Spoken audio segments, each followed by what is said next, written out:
Good evening and welcome to New York Buddha Dharma.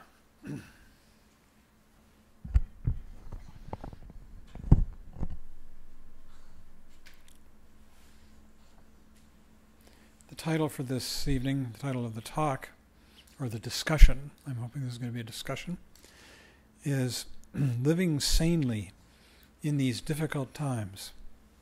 Trump, Overpopulation, the Environment, and so much more. And then I'll just read the blurb that I wrote, because it says something. The Buddhist teachings tell us that we live in an age of decline in every way. You know, in Buddhism, there are cycles of millions of years, yugas, they're called, and we are in a cycle that is declining, and it has certain features that indicate decline. And then I wrote this: Stephen Hawking predicts the end of the world in 600 years. This is a recent news announcement. And he attributes this prediction. This prediction is based on the fact of overpopulation and the fact that it doesn't seem to be abating. And I've thought about this issue quite a lot. Going back to the 1980s, when I remembered that when I was 13 years old in religious school, I was taught that the population of the planet was 3.3 billion. I've done a little research, and I can't remember the exact figure, but I know that at the time that oil came out of the ground in about 1870 or so, somewhere in there in Pennsylvania, for the first time, it was extracted, the population of the planet was well under 2 billion. Today, it's over 7.5. This after our species being on the planet in its current form, Homo sapiens, for over 20,000 years.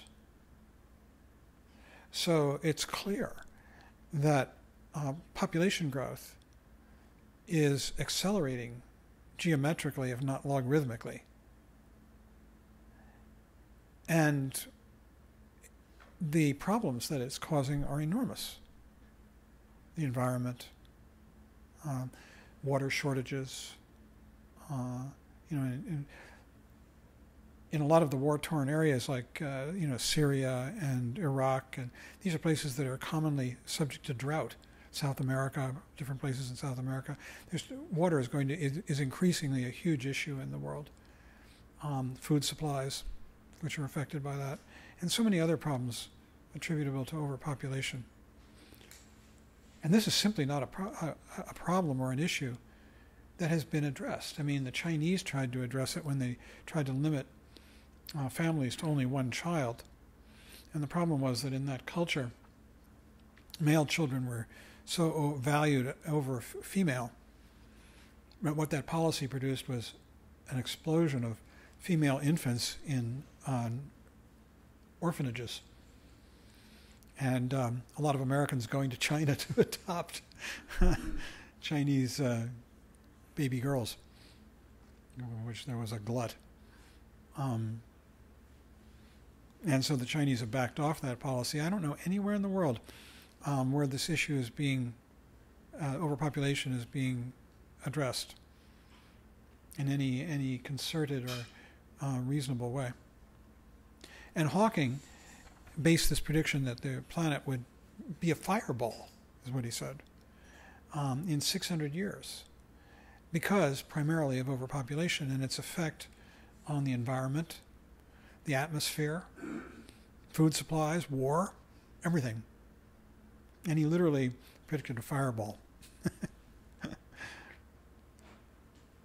I laugh.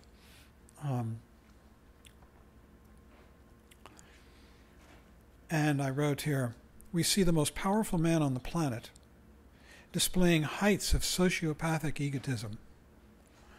In the Buddhist teachings, the ultimate sort of evil that a human being can manifest is the height, the perfection almost, if there is such a thing, of egotism.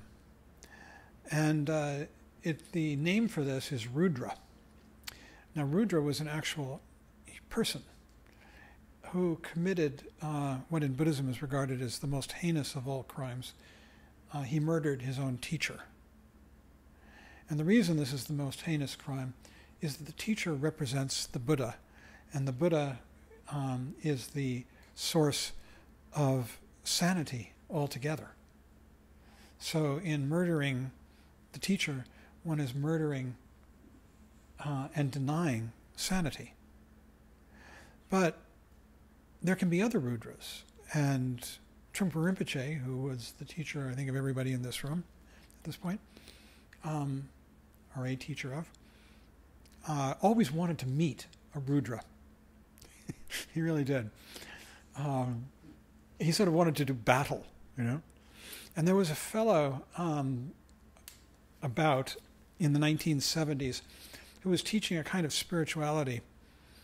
And Trungpa Rinpoche thought that he might be a Rudra. And he was very anxious to meet this individual who will go unnamed at this point. And finally, we were in Los Angeles. Rinpoche was on a speaking tour, and we were staying actually at the home of Joseph Campbell, who was out of town and had made his home available to Trungpa Rinpoche and the people traveling with him. And we had this individual to dinner. And Rinpoche was so excited. And what a bust. Turned out the guy just wasn't anywhere near being a Rudra. Rinpoche thought that maybe Mao Zedong might qualify as a Rudra. Height of egotism and sort of, self-contained pride and power and being almost bulletproof, bulletproof, no criticism could penetrate.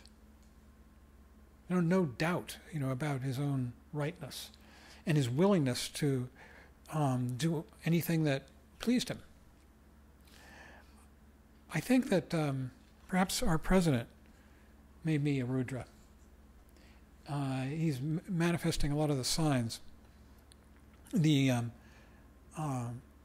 treatment of anybody who opposes him in any serious way, not only as an enemy, but as a criminal, criminalizing them. That's fascist behavior, when you criminalize your enemies, and then that's a way of consolidating power in the hands of the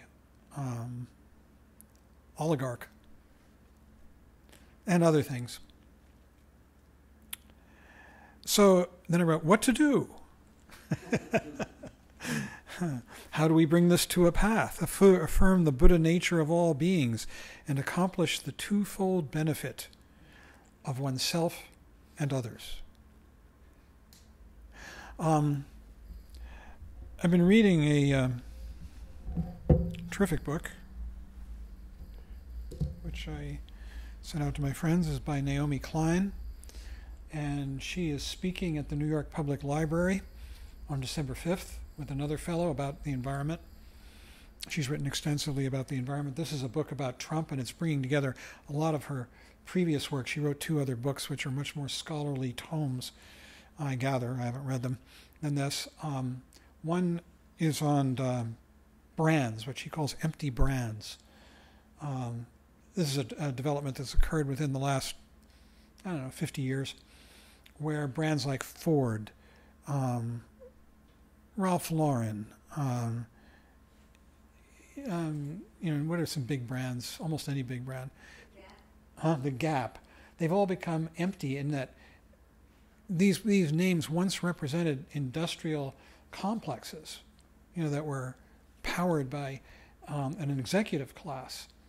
And today, the manufacture of these products is all farmed out to the cheapest bidder and moves around in various places, and usually in the Far East, Southeast Asia, India, China, wherever they can find a cheap source of production. And really, what these companies have become is a brand and a design that's executed abroad. And so it's an empty brand. There's no real.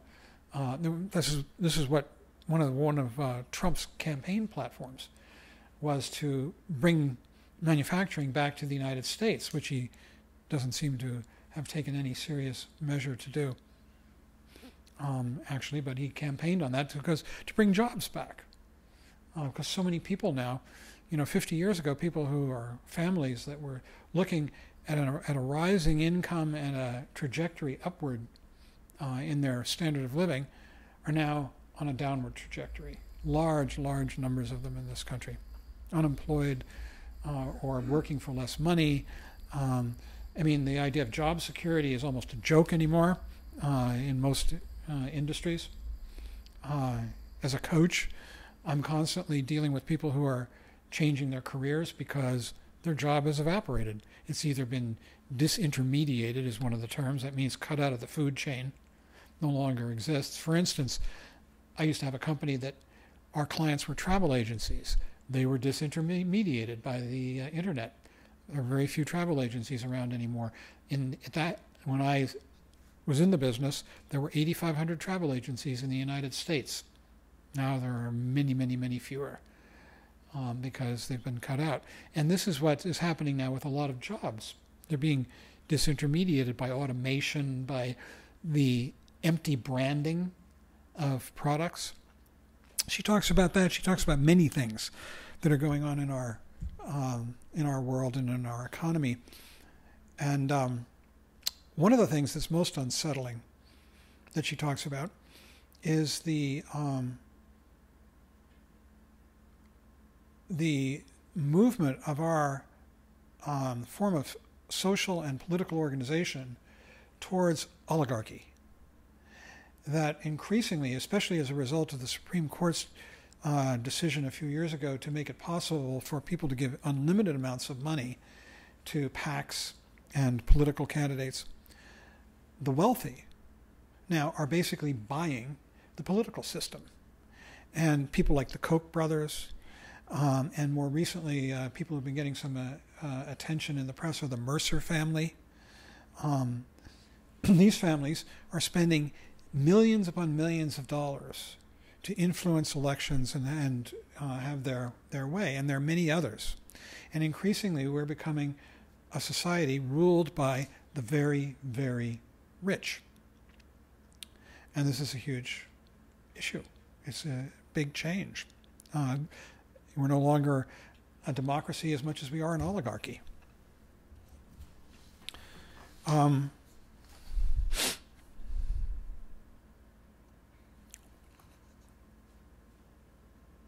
So in this country alone, which is still the richest country on the planet, we're seeing increasing levels of poverty, people working for less, and especially under the current president and the current political regime, increasing division,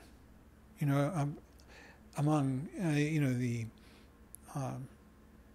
vilification and persecution of different religious minorities, of ethnic minorities, the division in the sexes, of sexual preference, male versus female. All of these things are becoming intensified. Although there is movement to correcting these things. So there is a movement to achieve equality of the sexes increasingly. And, there are more, not significantly more, but more women in government. But still, Congress is 80% male.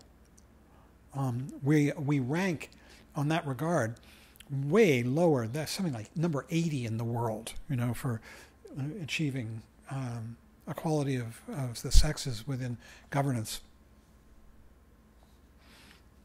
So let's see. Increasingly fascistic behavior on the part of our political leaders, especially our president. The vilification of the press, that the press is all lies, and that there's nothing truthful coming out of the press. Why? Because they report his lies and and his bad behavior. The vilification of the courts. They didn't uphold his attempt to exclude certain racial minorities from entry into the country. And there are cities which have declared themselves sanctuary cities for minorities that are being persecuted. In my lifetime, I've watched the degradation of both culture and education, and it's frightening to see the diminution of of quality in our public school system. So what do we do? What is a Buddhist response to this? The Buddha taught that all beings have Buddha nature. But what does that mean? It means that fundamentally we're awake. The problem with all of this degradation is the belief that I exist and I need to protect myself and aggrandize things to myself, wealth and fame and food, just like in the chant that we did earlier, and possessions of all kinds, and fame, glory that we want to accumulate. And what the Buddhist teachings teach is that all of that is a myth. It's harmful. It results in people becoming ultimately Rudra, super egos, and being of harm instead of help. Here's a document that I thought I'd read, because really it talks about both the problem and the solution, if I can find it. This is a terma. A terma is a revealed teaching that was hidden in the past by someone who was enlightened, most likely by Padmasambhava, who lived in the 8th century in India and Tibet, and which was found later. And this particular terma was found by Trungpa Rinpoche, and it's called the Letter of the Black Ashe. And here's the way it begins, just the first page, which pretty much spells it out. And maybe we can discuss this. From the great cosmic mirror, that's what we're sitting in the middle of. That's this. It's a mirror in the sense that phenomena like this gesture, like these words, are arising in the present moment and passing away just like images in a mirror. They come out of nowhere and they pass away into nowhere, like these words, like this gesture I make. We think that things exist, but that is just a thought of the past and the future. In the present moment, everything is shifting instant by instant, just like the images in a mirror. So, from the great cosmic mirror, without beginning and without end, human society became manifest. It arose, just like our meeting arose tonight. At that time, liberation and confusion arose. Confusion is the belief in a self and in a past and a future and in the existence of things. When one believes in those things, then fear and doubt occur. Fear for one's well-being and existence of this imaginary self, and doubt about the future and the past and their wholesomeness. So he says, at that time liberation and confusion arose. When fear and doubt occurred, toward the confidence which is primordially free. That confidence is the ability to rest one's mind clearly in the present moment, free from doubt, free from confusion, free from any kind of thought. So when fear and doubt occurred, toward the confidence which is primordially free, countless multitudes of cowards arose. It's self-defining. If there's fear, there are cowards. That's what a coward is. A coward is somebody who's afraid. When the confidence which is primordially free was followed and delighted in, when people rested their minds in this present moment of reality, countless multitudes of warriors arose. Those countless multitudes of cowards hid themselves in caves and jungles. They killed their brothers and sisters and ate their flesh. They followed the example of beasts. They provoked terror in each other. Thus they took their own lives. They kindled a great fire of hatred. They constantly roiled the river of lust. They wallowed in the mud of laziness. The age of famine and plague arose. And that, my friends, is a description of what we're sitting in the middle of right now. I mean, they followed the example of beasts. They provoked terror in each other. I mean, there's constant predation going on, constant vilification and preying upon the weak by the strong. I mean, I think of all the people who are not, families separated, people starving, living in camps in countries, being treated just horribly. Think of Rwanda, and that's an extreme example, but there are many of those. They killed their brothers and sisters and ate their flesh. And there's even that going on, cannibalism. But it can be figurative as well as literal. When you derive your own wealth and benefit from the misery of others, you're eating their flesh. They followed the example of beasts. They provoked terror in each other. Thus they took their own lives. And I think of the hate crimes that exploded in number and intensity after Trump's election. Against Jews, against Muslims, against minorities altogether. And the explosion of just lunacy in this country of people killing each other with automatic weapons. What kind of machine weaponry that's reserved for soldiers in a war in the hand of lunatics. They kindled a great fire of hatred. They constantly roiled the river of lust. I think, look at all the people who are being exposed right now in the media. We've got an orgy, if pardon the expression, of the exposure of sexual predators, one after the next. Movie stars and movie moguls, and now this politician from the South, and it just goes on and on. And that's just the tip of the iceberg. I mean, these people are just they're being exposed because they're prominent. What about all the others who are not prominent and not worthy of newspaper coverage? They wallowed in the mud of laziness. The age of famine and plague arose. And the famine and plague are a real problem in the world today, especially famine.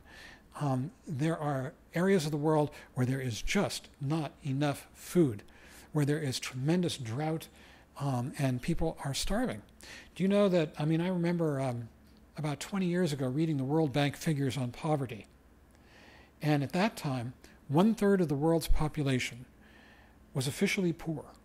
And the definition of poverty was you're earning $2 a day or less. At that level of income, you have food, but you have no medical attention, and there's no sanitation, no running water, no toilets. Of that third, half, 1/6, were living on $1 a day and less. At that level of income, you don't know where your next meal's coming from. You don't know if you're going to be eating tomorrow. 1/6 of the world's population. That would be about 1 billion people 20 years ago, more. That's phenomenal, isn't it? Especially for us Americans. But then he says, of those who were dedicated to the primordial confidence. That primordial confidence is the ability to come present out of the myth of I and other, out of the myth of self-aggrandizement, living in the present moment with all of this beautifully arising phenomenal world that rises so vividly in the present, free of good and bad. Of those who were dedicated to the primordial confidence, the many hosts of warriors. That's what he calls a warrior. Warrior because it's free from fear. These people. Some went to highland mountains and erected beautiful castles of crystal. This is all figuratively speaking. Some went to the lands of beautiful lakes and islands and erected lovely palaces. Some went to the pleasant plains and sowed fields of barley, rice, and wheat. They were always without quarrel, ever loving and very generous. Without encouragement, through their self-existing inscrutability, that means they're not scheming. When a person schemes, you can read it, you can see it, you can feel it in a person. But when there's no scheming going on, the person is inscrutable. So without encouragement, through their self-existing inscrutability, they were always devoted to the imperial Rigden. The imperial Rigden is the synonym or the symbol of what is real, what rules this world. So this is a prescription for creating an enlightened society and avoiding degraded society. I think that the way in which the tools that we have to work on ourselves to become warriors in this sense, and to begin to create such a world that's depicted there, an enlightened world. See, what this book is all about is the creation of an enlightened world, enlightened society. That's what Shambhala was. It's a symbol of whether or not it actually ever existed, who knows. Supposedly it did. The Buddha taught there, and the whole society became enlightened and became what was described there, a society of warriors with palaces and crystal castles and fields of wheat and barley, and the people who were ever kind and generous to each other. So the way in which we begin to set about doing this, and this is a huge project, is that we come together as a group and we tread the path to waking up from our own delusions of egotism, our own little mini Rudrahoods, our own little mini egotisms, our own mini self-aggrandizements and fears and hopes, for our own glorification or whatever. And we do this through the practice of meditation, which obviously isn't a practice just of calming our minds. It's a practice of waking up from the dreams. As we walk through this world, there's this beautiful world unfolding every instant all around us, and we're part of it. We're unfolding with it. But we're constantly telling ourselves stories. Stories of fear, stories of hope, stories of judgment. This is good, that's bad. And we focus on these stories. It's a figure ground issue. It's like drawing a picture. I did this last week on a piece of paper. And you show the picture, and all the person sees is the picture. They don't see the ground. Our thoughts are the figure. This that we're living in the middle of every second is the ground. And it's beginning to be able to see that there is a figure and a ground. As long as we're trapped in the figure, the thoughts, we're trapped in our own stories that we've been developing over our own personal histories. And these stories are not nice. They're not kind. They're selfish. They're self-centered. They're about me, as we walk down the street, worrying about, am I going to make my appointment? And if I don't, what'll happen? And we're not even noticing where we are. We're not noticing that person, that homeless person sitting on the sidewalk. We're not noticing the quality of the day, the beauty of the air, whatever it might be. So the first thing we have to do is to work on ourselves through the practice of meditation, to come back out of dream, to wake up. That's what enlightenment really means, is waking up. Enlightenment's just a Western word. The word in the Buddhist teachings is Bodhi, Buddha, which means awake, awakening from dreams, these stories that we tell, the thoughts that spin out and torture us and make us happy temporarily, and then torture us again, and lead us to commit crimes against each other of cruelty. So we need to be able to practice a discipline that will help us wake up. And we do this through the practice of meditation. We do this by studying, by thinking about all this stuff, and bringing our study and our practice together in our lives. And in doing that, we might begin to see this world as it truly is, as a world, a plain of wheat and barley, with castles and people that are worth our love and our help, stripped of our egotistical schemes and judgments. And more than that, we might begin to see it as interconnected, that we are all interconnected through love. Love and compassion. Compassion not in the sense of feeling sorry for, but in the sense of being able to resonate with other people through our common humanity and common animalism and everything else with all sentient beings. And that's the path, to try and realize this true world, this beautiful world that is arising in the present moment. Which isn't to say there isn't ugliness in it. There's dog shit in the street. People die. There's death and corruption all around. But in the present moment, even that is worth being here for. This is what makes this world beautiful. Is not that it's actually some kind of meets some standard of beauty.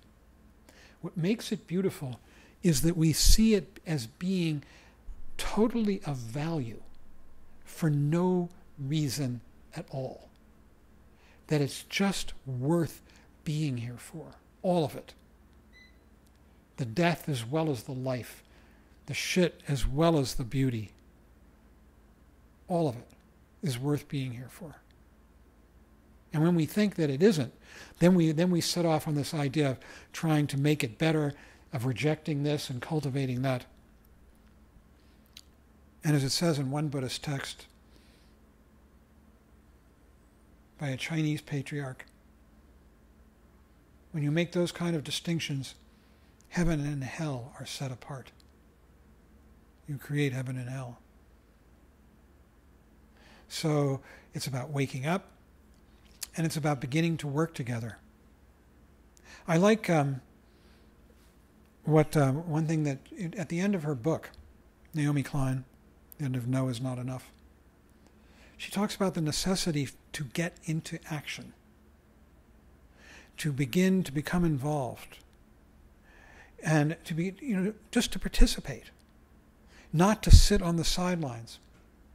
And this is a more advanced Buddhist teaching, that once one begins to see what the problem is and to see, what it takes to correct it, once one begins to open one's heart and see more clearly at the same time those two things, then the next step beyond that is to go into action, to become involved in a true way, not to be sitting back. They say that on the Bodhisattva path, that's the path of the awakened being, that the first thing that happens is the development of clear seeing,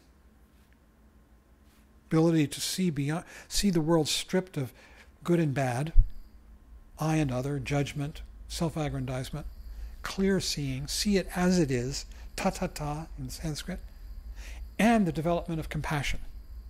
This happens by the 6th of the 10 levels of the Bodhisattva path, that a person begins to do that. The 7th level is a sticking point. It's that place where the Bodhisattva hesitates. It's hard to get through. This is the point where the Bodhisattva develops action, enlightened action. Because in order to develop action, you have to get off your butt. You have to get into motion. And in doing that, you lose self-consciousness. It's like as soon as you get moving, you lose the ability to sort of look at yourself because you're actually moving now. You're in action. So you have to give up that kind of self-appreciation, the appreciation of clarity and compassion that the Bodhisattva has developed, and actually get into action to do something. And that's what she's preaching at the end of her book, is to get into action. And how do we do that? We have to do it in concert with others. We have to do it as a society, Otherwise, it could be turned into another form of egotism. And also, we would have much more power moving in concert.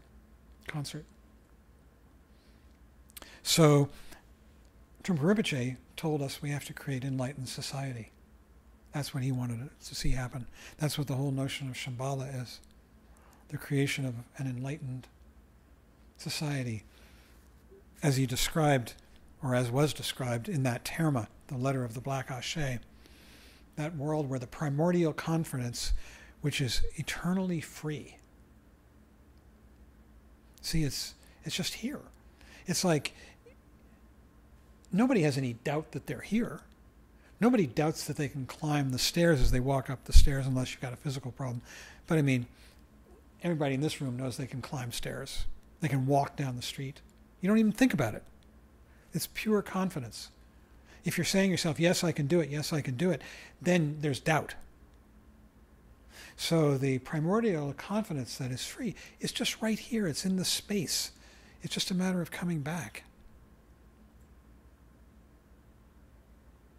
And I think that as part of it, it really behooves us to study and become aware of what is actually going on. It's very easy to just sit back and watch television, go to movies, do our meditation practice, practice our sadhana.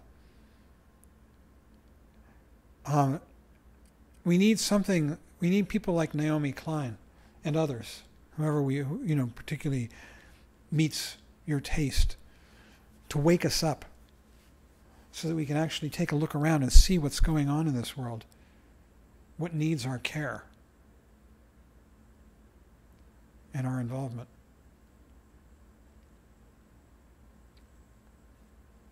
So that's the end of my talk.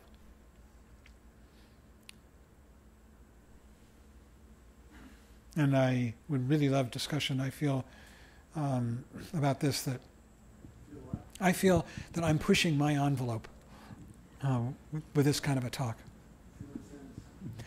That I haven't been involved to any great extent. A little bit here and there.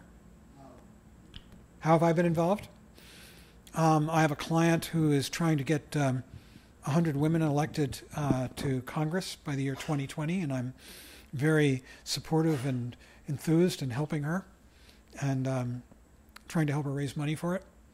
There are currently, it would mean an increase from 80 to 100 women in Congress by the year 2020. It's a tall order, you can believe. It's not easy because of incumbency. And the fact that anybody who leaves office tends to be replaced by a male. And yet, I think that's wonderful. What else am I doing? I don't know, little things. I went on the Women's March, with my daughter. That was terrific. I'm voting, which I never used to do. And I'm actually studying about the candidates and trying to pick votes. And I'm looking for a way to become more involved with an organization that I find congenial. How about you? Have any suggestions? Well, before getting into that, I'm just wondering how your prescriptions, in terms of building enlightened society, meditation, is any different now than it would have been 20 years ago. Because the sense of this, what you're presenting is, you began with list of dire circumstances, and then referring to traditional prescriptions, Buddhist prescriptions about, waking oneself up and being an example to others, and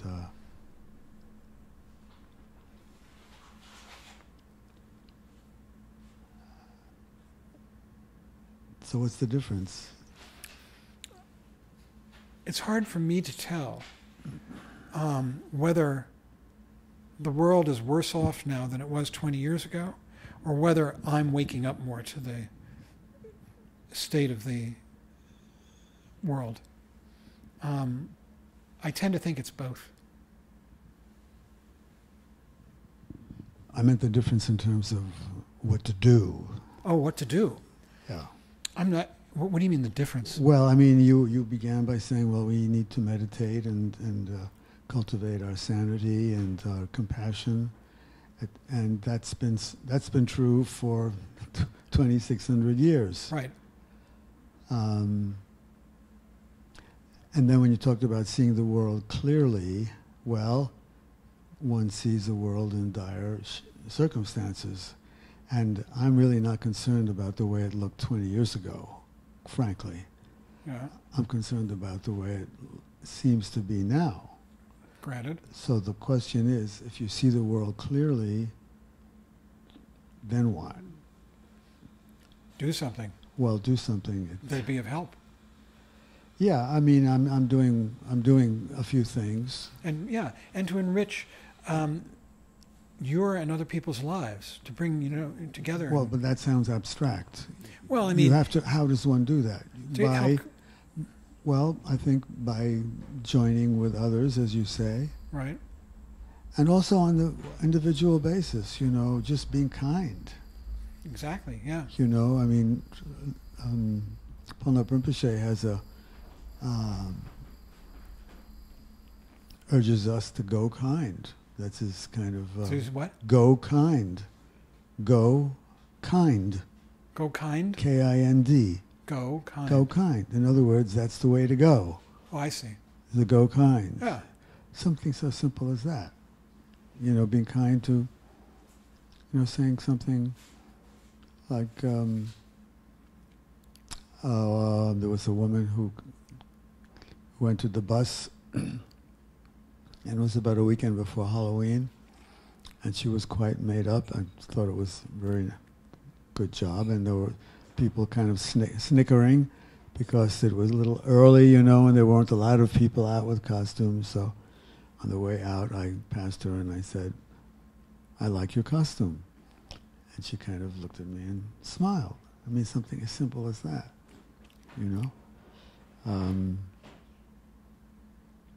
There are lots of opportunities. I think you have to be alert to them. They happen all the time. All the time.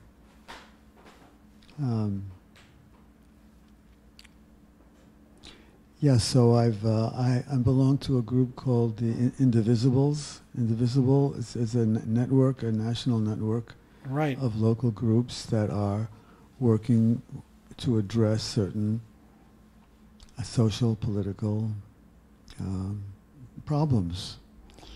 So one thing I did just today, I got an email about a group that's helping people to pay their $1 bail so that they won't spend time in prison after they're arraigned. There are people, Yes.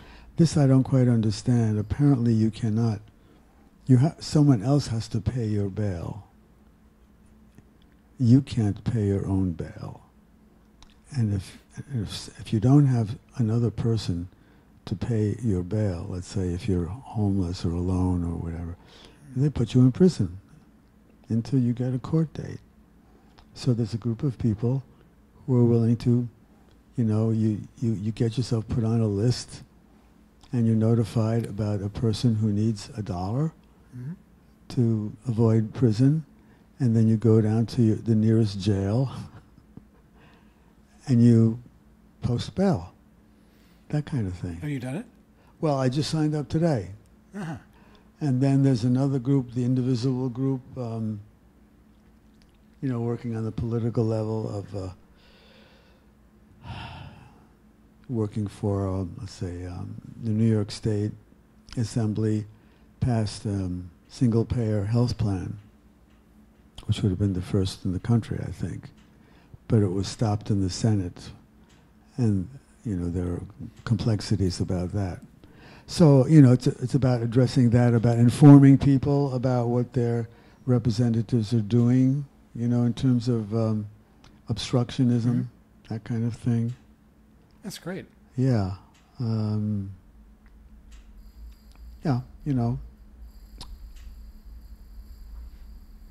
It's important. I feel it's really important to to get out and get going, you know? Yes. Thank you. I agree. Get off your butt. We have a patron, actually, for New York Buddha Dharma, who actually paid for our incorporation and our 501c3 status. He's a lawyer. And he has made a number of trips to, is it Tanzania? There's a lot of human trafficking. And you can buy people out of slavery for about $50 a person. And he's gone over there and done it and bought people out of slavery. You know, I don't know where they go. Is he fundraising? I'd love to contribute. If you want to meet him, I can arrange that. Well, I mean, does he have a website where one can... No. He joined in with another woman who actually organizes this whole thing. I don't know her name, and I don't know much about it. Excuse me. But then David, has made a number of trips over to Tanzania to talk with district attorneys to try and get them to enforce the human trafficking laws. Because the problem is that they aren't enforced at all. And when they're not enforced, then people will traffic with impunity freely. If they were even enforced just a little bit, it would slow it down. And the problem is he was trying to get people to do it, and it's very, very difficult to enforce those laws. So he has been involved with that. So there are all kinds of things we can do. Buy people out of slavery. Wow. Do you know that I've heard that there's human trafficking, there are slaves in Westchester County? That's what he told me, that there are reports of that.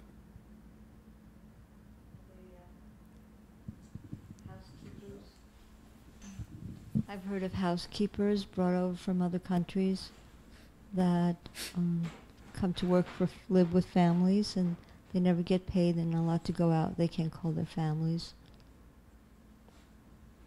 And they're trapped because they have no place to go. They have no way of getting home. Yep.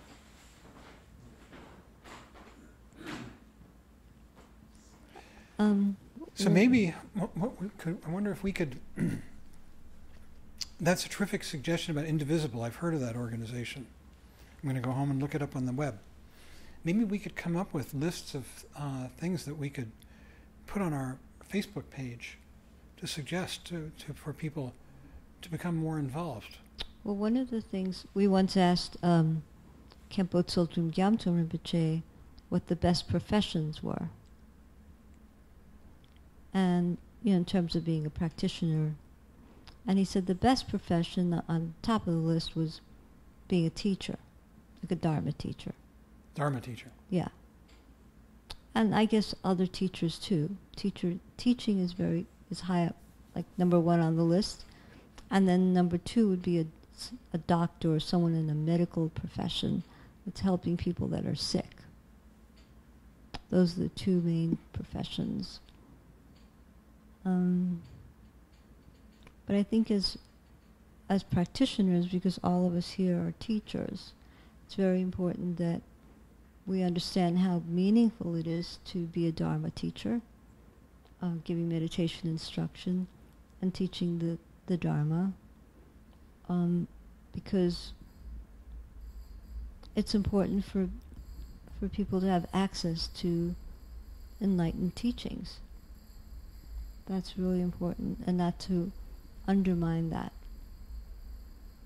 And then, in terms of working with society,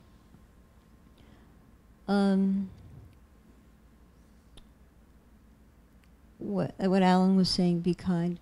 Because I live in a small building in Manhattan, and always very, very careful to be kind to my neighbors, and if they need help, to help them in any way I can, even if I don't know them. And then in terms of my own personal life,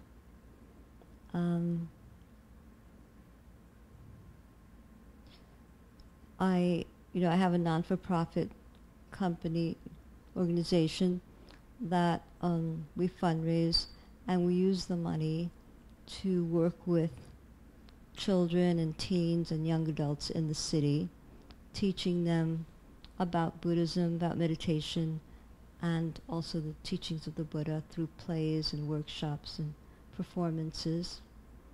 And all of this is completely free to the children and their families.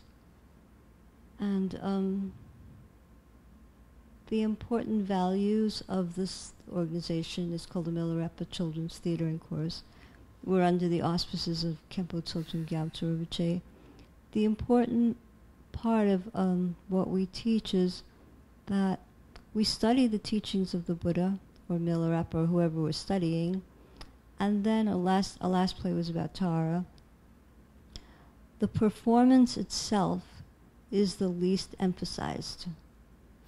What's important is the day-to-day practice of meditation, walking meditation, studying the teachings and how it applies to us and the world around us. And then when we have the performance, it's always just one performance. It's as an offering to those who come, like the parents or whatever, as an offering of what we've learned to share and kind of dedicating the merit to that. There are no auditions. Everyone just naturally comes into a part, and there's no competition particularly.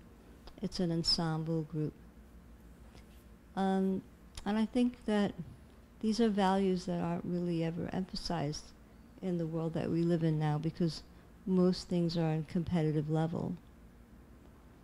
So that's really, I think, I think when people volunteer or do things to contribute in the world, it's very important to do something that we genuinely feel connected to, or we genuinely want to contribute in that way. Because if it's not coming from a genuine place, it's never really going to make any sense. And I think that comes from our Dharma practice, to see where we want to connect.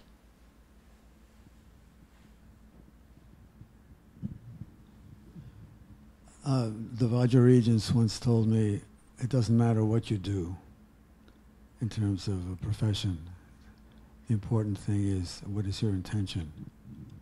I know bankers who are involved in investing socially responsible ways, and it seems to me you can do almost anything. You can be a street sweeper and enjoy.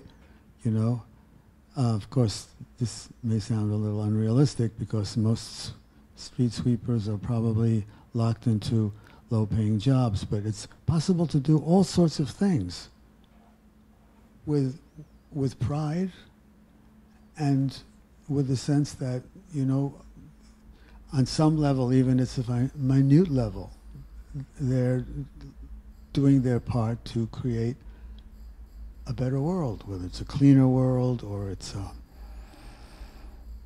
a world where funds go into helping people in dire circumstances, or selling vegetables on the corner of good quality.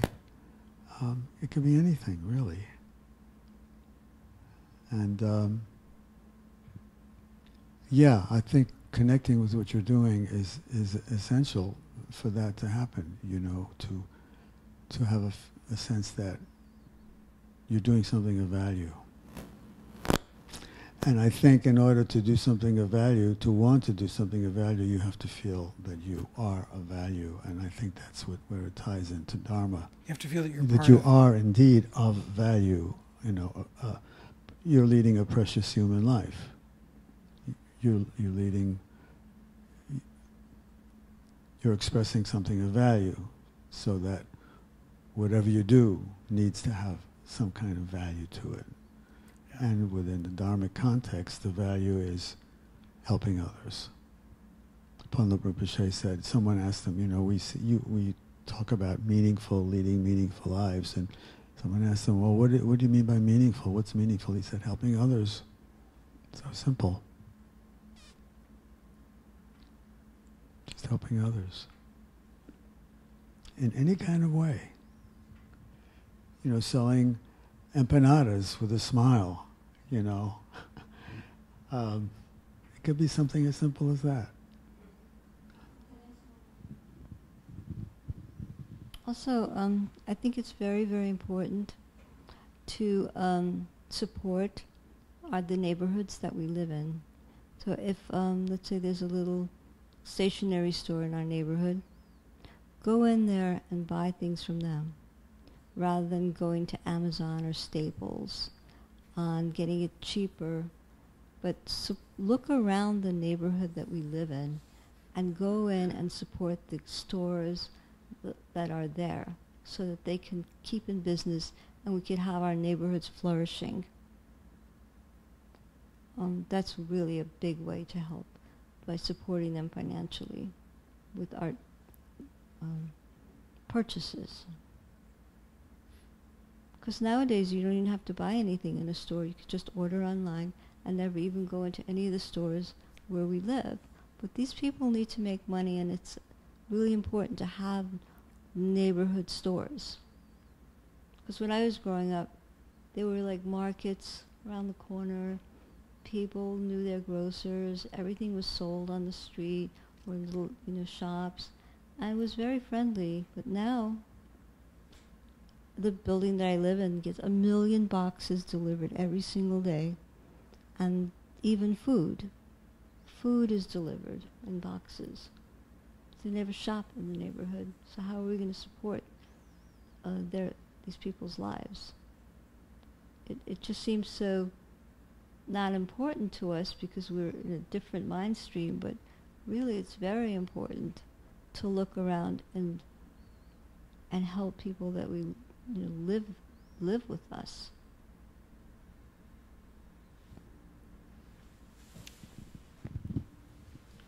I agree with you guys, especially saying that,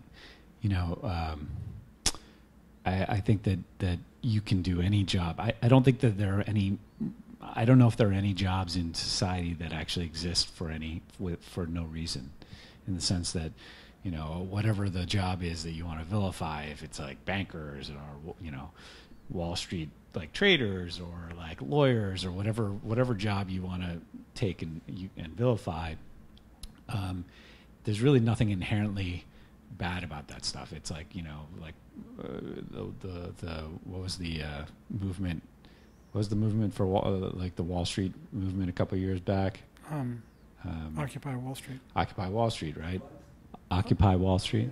So there's a vilification that goes on there of banking and finance and Wall Street stocks and bonds, and these things have really positive qualities too, right? So you have the ability to leverage things. Like you have a company, and the company could be a great company. It could be a Whole Foods company that promotes selling organic produce, which is now owned by Amazon. So Amazon is helping make the world a better place by promoting healthier food to the rest of the, there's obviously a lot of intricacies with all that. But the idea being that, without these capitalistic tools that we have, like leveraging stocks and leveraging and loans, society would be very different. And would it be better or worse? I don't really know, but I know that these things exist for a reason, and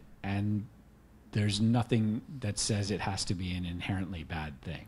No, right? But you got to keep your eyes open to the inherently bad, because there's a lot of it out there. Well, yes, among bankers and other professions as well. And I think that anytime you have an industry that focuses on money, it attracts people where that's their focus and that's their priority, and that is not necessarily something that is conducive or to then somehow having a dual focus of compassion and money, right?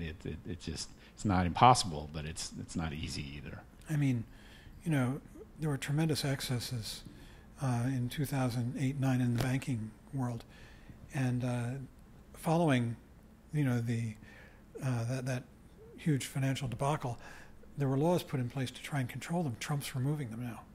We could go right back to those kinds of excesses. I mean, Goldman Sachs was, creating mortgage-backed securities that were, very, very questionable, and selling them to their own clients. And then they went out and they bought insurance against them. Against them, so they got paid when those securities failed. So they're basically playing it both ways. They're betraying their own clients, selling them stuff that they think is going to fail, which did. A lot of it fail. I mean, there's just enormous, egregious stuff that goes on, and we have to be alert to that. And there's a lot of criminality out there in the world, and it needs our attention too. But you could say that for any organization. And you could say it, and then you can do something about it. Yeah, you could say it for any organization, because there are a lot of non-for-profits that fight hunger in the world, and they never give any money to that. Big organizations. And then there's a thrift shop everywhere in New York called Goodwill. Not one penny from Goodwill goes to any poor people. They just take all the money themselves. But it sounds like it does. So even religious organizations that, churches, they can make millions of dollars and never give one penny to the poor. So it isn't just that we have to look at, well, I'm saying, yes, I agree with you 100% about Wall Street, but any organization can be corrupt. Sure. It really doesn't matter what field it's in. It could be, a school, it could be a bank, it could be anything. Even Whole Foods, which everybody loves, it's like Whole Foods is like the holy grail of health food. When you go in there, a lot of the food that they sell comes from China, and it isn't. They say it's organic, but it isn't even organic. I mean, there's so much corruption in the food business. So I don't know. Yeah. So I would just add that it does become complex when you start looking at okay, well, we want people to eat healthier, so we like having things like Whole Foods where they couldn't have gotten where they got without leveraging and using our modern financial system to do that, and but then they're owned by Amazon, and then there's all kinds of like issues with is this stuff really organic, as we're talking about, and all that kind of stuff. But I think that there's another level, right? And it goes back to what you were talking about, John, with awareness. It's seeing things as how they really are and how things seem clearly. Mm-hmm. And I think that's where the kind of working on the big picture and working on the small picture being ourselves and our own awareness is of paramount importance, because we can see, like, we can read an article, right, where we say, okay, so 99-cent double cheeseburgers at McDonald's. If you're eating 99-cent double cheeseburgers at McDonald's, you're basically voting with your wallet, and you're saying that it's okay to burn the rainforest in Brazil so that they can make more room for cattle and then sell cheap beef to the U.S. to turn into 99-cent double cheeseburgers, right? So that concept of like how you're voting with your wallet is something that I don't think requires a lot of study in ourselves to understand that, oh, well, maybe this isn't the best thing for the world, right? But where the rubber meets the road is where you are on a road trip and you're hungry and you stop at a what do they call a station on the highway, yeah. And a truck stop, yeah, and there's a McDonald's there, and they got a 99-cent double cheeseburger, and that it's contributing to cutting down the rainforest in Brazil, but you still order that double cheeseburger, and I think that where the working on the little picture, on the small picture, on working on ourselves comes in, And where the practice and the teaching comes in is in terms of starting to see our own interaction with the big picture more clearly, right? And it's like we can understand things, and we know that we're supposed to be kind. We know that the world is a better place when we're all kind. We know that there should be more compassion. We know that there are people starving out there, and we know that we're getting obese because we have bad diets, in this country. But how do we actually go from, all these things that we know are problematic to actually helping them and working on them, as individuals, and not just kind of by writing things or maybe voting, I guess. And I think the answer is that we have to see our own egos, our own proclivities, our own habitual patterns more clearly in order to address them at that level. And that's why I feel like one of the best things that you can be doing to make a difference in the world is to teach meditation to people. Oh, I thought you were going to say to meditate. Well, to meditate, yes. Yeah. But as professions go, and then yes, I think as to meditate as an individual, sure, and because we have to see that. We have to see how the society that we're living in is created by our individual actions. People like to vilify corporations. I remember I had a conversation with some friends of mine who are entrepreneurs out in Silicon Valley and very smart people. And they're like, why are you vilifying the corporation? What is the corporation? What is a corporation?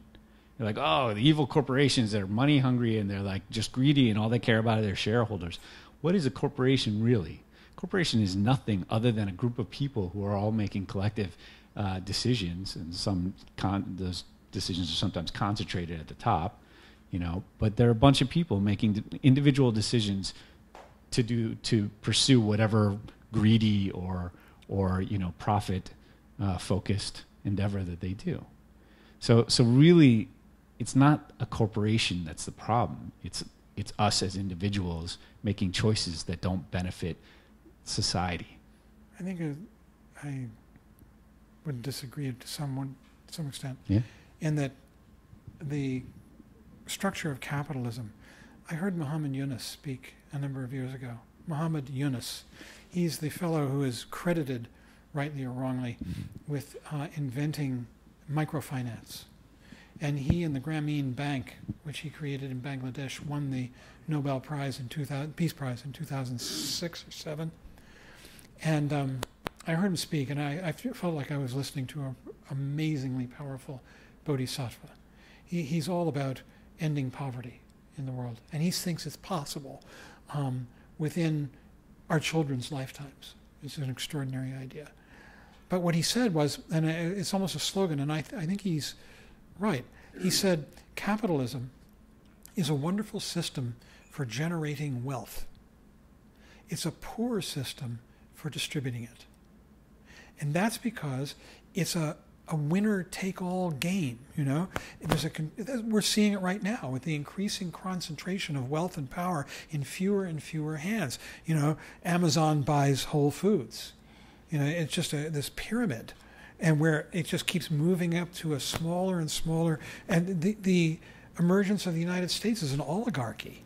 The wealthy are buying, the country with they're amassing power through wealth. That's capitalism. It's just it results in increasing wealth in fewer and fewer hands. That's the problem with it. It's a terrific system for generating it.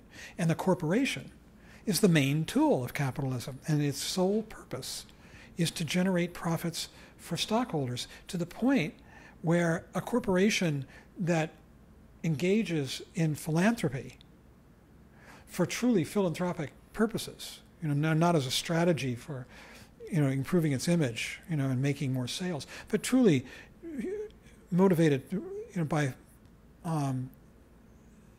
the desire to benefit other people, can be attacked by its shareholders because because a corporation is mandated, it must deliver maximum profits to its shareholders. That's by law. That's what it is. And if you're not, and you're running that corporation and you're not doing that, you could be held at fault. This is why we need to get all the shareholders meditating. Right. So Yunus is a brilliant human being, but he didn't invent microfinance. It was one of those ideas whose time had come, and it was popping up all around. There were other people doing it too, but he was probably the most powerful advocate for it, and really put it on the map. Sorry. I was just going to say I have a friend who's planning on running for president in 2020, actually. So he's not. He's Really? going to announce next year. Yeah. Wow. And we'll see how far that goes. But his platform is basically focused on universal basic income, which, if you're not familiar with, is basically it's a way of redistributing wealth, like accepting and recognizing the coming. What was the intermediated? What was the Disintermediated? Disintermediated. So just accepting the fact that disintermediation is going to become more and more prevalent as time goes on, and that we're going to continue to have more and more problems with the employment, and the not the poorest parts of the society are going to be really screwed, basically. I mean, everybody's talking about disruptive technologies. That's another aspect of disintermediation. Disruptive technologies change the existing order, and old technologies fall out because they have been disrupted. They no longer have a place in the food chain. They've been disintermediated. And disruptive, God, everybody's talking about that today, disruptive technologies.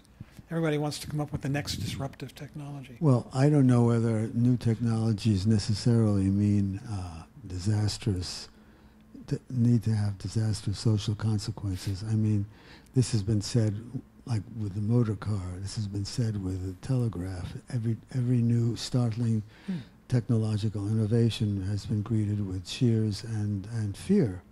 Mm-hmm. So what we need is to have a very creative application of new technologies so that all people can benefit, not just the people who can afford to buy these expensive gadgetries. And I wanted to say two things. One is about microfinance. There's an organization called Kiva, Kiva. It's wonderful. It is. What you do is they don't accept donations over $25. It's online. Yeah. And so you go online, and they have photographs of people from all over the world. Most of them are from, countries in Latin America or Africa. And you can even choose the country if you have some reason that you feel, let's say, I want to contribute to people from Ecuador. So you see, there's a photograph of the person. Many of them are women, and they need, let's say, $2,000 to buy 5 cows, or they need X amount of money to buy some textbooks, and you can just, with a click, you can donate $25, and they're loans. They're these they're people, not donations. I was about to say they're not donations, you but can then when you're notified that your loans have been paid back, like I'm notified, hey Alan, you've got $135 in your account. What would you like to do with them? So of course you just recycle the loan. So that's a wonderful opportunity, and it doesn't require big donations, and you feel, because you're looking at the person and you're seeing what modest needs they have from our point of view, but from their point of view, their needs are great, and they could be met by people like us. It's wonderful. Some woman with selling, cooked chicken by the roadside in Cambodia. Some guy who's got a bicycle shop where he repairs bicycles in Bogota. Right. All kinds of things. It's Kiva. It's wonderful. Terrific. And then finally, I just want to express my... And they all pay their loans back. I'm sorry. Yes. I want to express my acute disappointment and dismay at the leaders of Vajrayana Buddhism with respect to the disaster in Myanmar with Rohingya, the almost genocide. There's not one voice in the West, the only one I can think of is Surya Das, in Vajrayana Buddhism, who signed these petitions. One was a letter addressed to Obama a few years ago, and a recent petition also went out. I cannot account for this at all. I'm just stunned. You know, you say we have to speak out, and silence kills, as to borrow a phrase from the AIDS epidemic, you know. If we say nothing, you know, I mean, it's like the Pope being silent during the Nazi Holocaust. If we say nothing, we are aiding and abetting criminal behavior.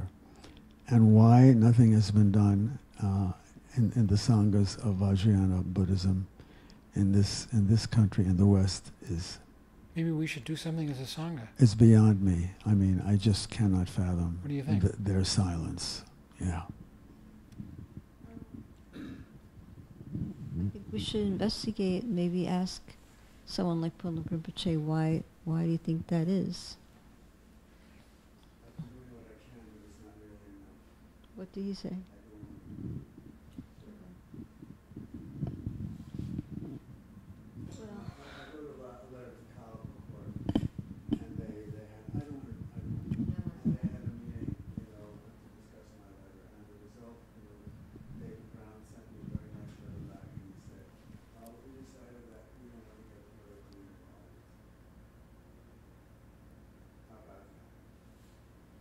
Doesn't surprise me.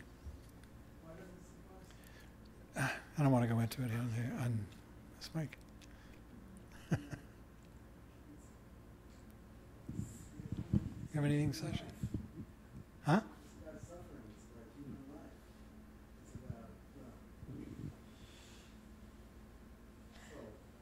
Yes, Sasha. Well, I'll bring it to the simplicity of walking a dog. The simplicity of walking a dog every day. Well, I have a dog, and I walk a dog, and I walk dogs, I guess, yes. I'm talking about what it's like every day, the mindfulness involved in walking a dog, and really observing how people walk dogs. Because there's very few people who actually really think about how important it is to have a sense of the environment when they're walking their dog. They're busy texting. Thank you. Alan Novick just said they're busy texting. You're correct. So, but in any event, in terms of such kinds of things happening, I find that lately the word challenge keeps coming up in all kinds of situations, and they call them art challenges. And just recently I was at the Buckminster Fuller Challenge, which was an incredible, it's just an incredible society involved with Buckminster Fuller, who was just an extraordinary visionary. And to see how people are being creative with opportunities, how challenges become opportunities, and creating sustainability through everything that we're talking about, and how to actually harness the corporations to work with that kind of sustainability and to I guess, you know, help harness the creative energy, because the most important thing right now, in my opinion, is for us to, like, whatever is going on environmentally, we have to see how we can be mindful and creative at the same time. And that's why I started with the dog. I mean, it's incredible how easily the whole place could just be littered with, you know, turd. It happens so quickly. And, you know, our environment, it takes like just that little bit of mindfulness to start to do things. And I I guess what I'm saying that I'm very happy to see happening is the kinds of work that is being done. And I feel like we start to talk about the negativity or something like that. And I always want to see that there's these positive aspects happening. And I think everyone here would find it very interesting if you go to the Buckminster Fuller Challenge and you can look and see the kinds of projects that are being done right now to help the environment. It's such as one very interesting thing that happened in terms of one of the runner-ups in this final was in Nepal, they're actually taking plastic bottles and they're recycling it so that it becomes carpets. And they're actually selling carpets that way, tile carpets. And there's just so much creativity of how you can change the world. But it all has to do with meditating, with mindfulness, and finding other portals to go into and how to change things.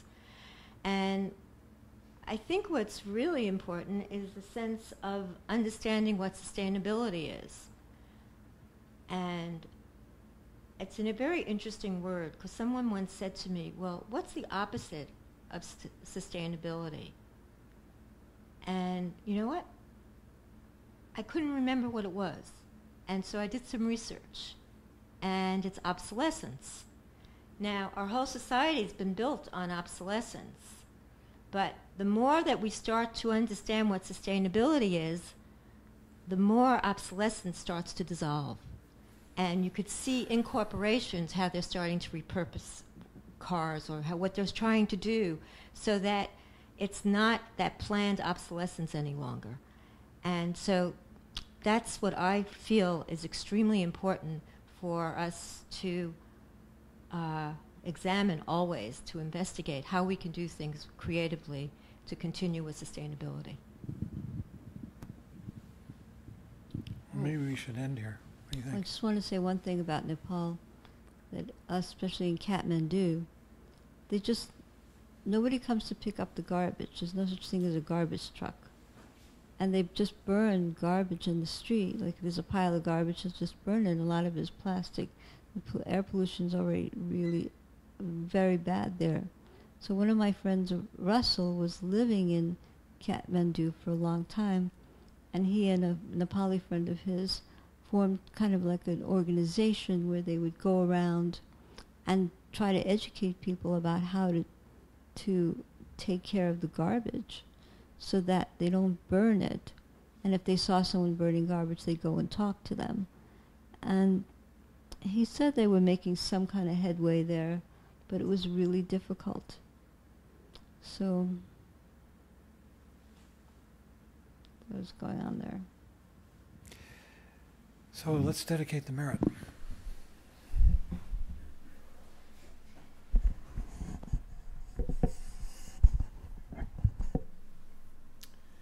By this merit, may all attain omniscience.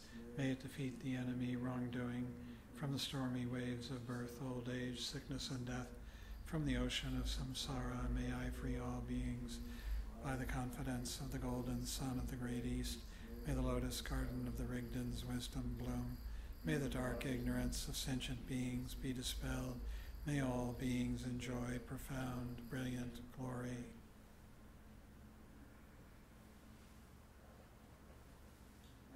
It's okay.